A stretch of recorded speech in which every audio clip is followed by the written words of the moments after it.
welcome to this explainer. Okay, picture this. We're traveling deep into the rain shadow of the Himalayas, going way beyond the last road, and past these incredible ancient cave dwellings carved straight into ochre cliffs. We are exploring Upper Mustang. It's a remote, forbidden kingdom that time basically forgot. Out here, life and death follow rhythms that have remained virtually unchanged for centuries. Today, we're going to examine an incredibly profound tradition, one that is definitely going to challenge some of our deepest taboos about what happens to us after we die. It's an ancient indigenous ritual known as Jhator, but you might know it as the sky burial. So let's decode this for a second. The word Jhator actually translates directly from Tibetan as giving alms to the birds. Now, I know, for a lot of us who are used to the highly medicalized, kind of hidden-away nature of Western death, this concept can immediately feel, well, startling, right?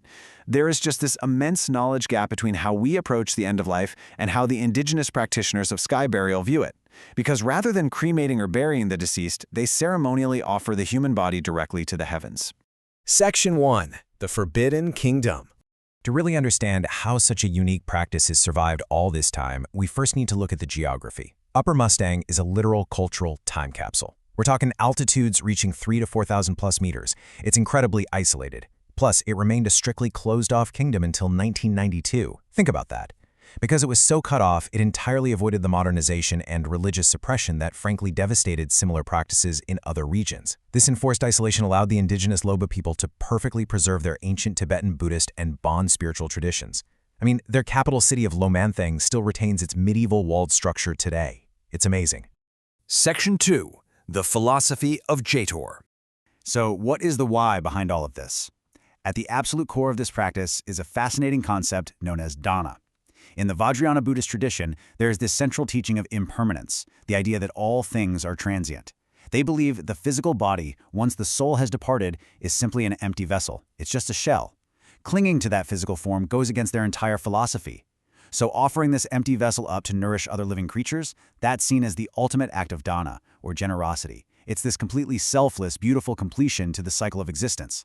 And this merges flawlessly with the much older pre-Buddhist Bon tradition, which is an animist spiritual system indigenous to the Tibetan plateau. In their cosmology, high mountaintops are these sacred thresholds where the boundary between the human world and the spirit realm gets incredibly thin. So the massive Himalayan griffin vultures that participate in the sky burial, to the Loba people, they aren't just birds. They're identified with dakinis. These are divine female spirits or sky dancers. They literally act as messengers, physically carrying the consciousness of the deceased upward. And where are they taking that consciousness? Into the bardo. That's the intermediate state between death and rebirth that a soul has to journey through. This is exactly why a swift, complete consumption of the body by the vultures is considered a highly auspicious omen. It is a visible physical sign to the family that the soul has cleanly departed, is totally unburdened by earthly attachments, and is successfully navigating its way toward rebirth. Section 3. The sacred ritual. Now, Jhator is definitely not some haphazard or casual event. Not at all. It is a highly choreographed, incredibly sacred 5-step process. It's conducted by specialized monks and practitioners over many weeks, driven by profound reverence and intense spiritual focus. Let's walk through exactly how it unfolds. The process actually starts long before anyone ever reaches the mountaintop. For up to 49 days, this spiritual process of death is actively unfolding at home. Monks gathered to chant the Bardo Thodol, which you might know in the West as the Tibetan Book of the Dead, to help guide the person's consciousness.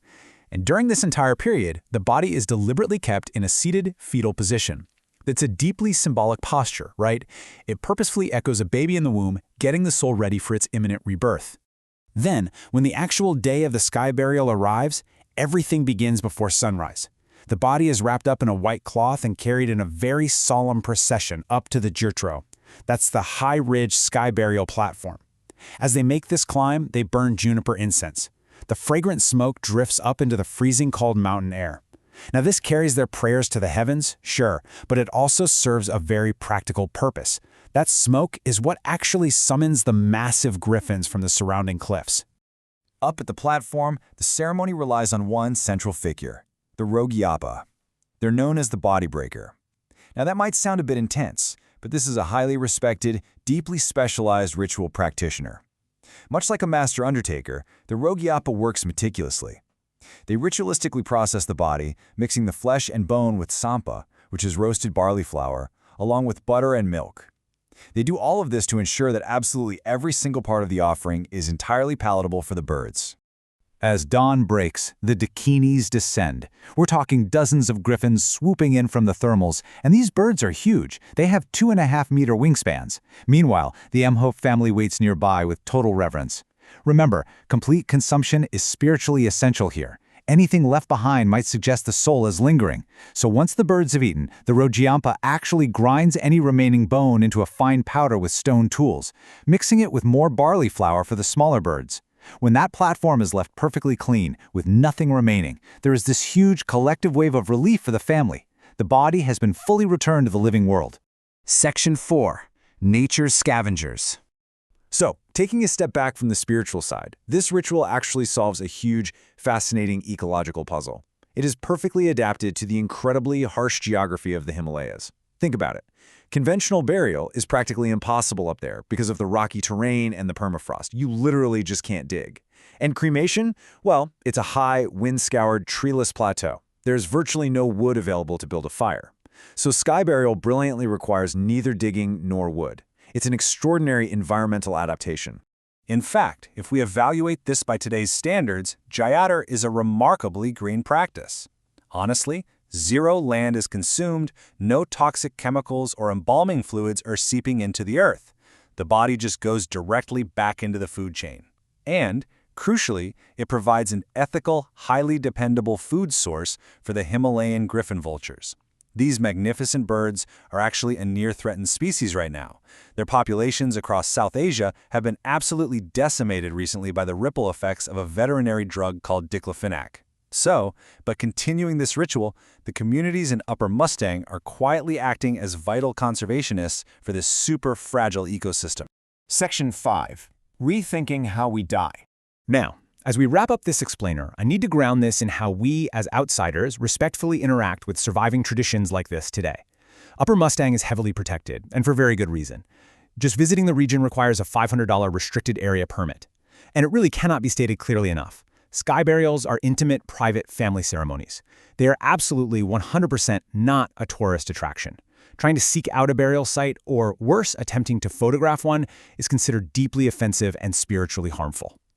We study this not to intrude, but to learn. And there really is so much for us to learn here. The contrast between these two worldviews is just stark.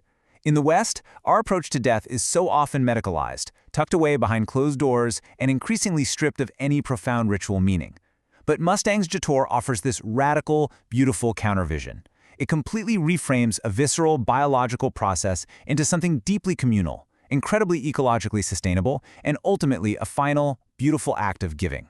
It really shows us the fragile beauty of traditions that have somehow survived against extraordinary odds.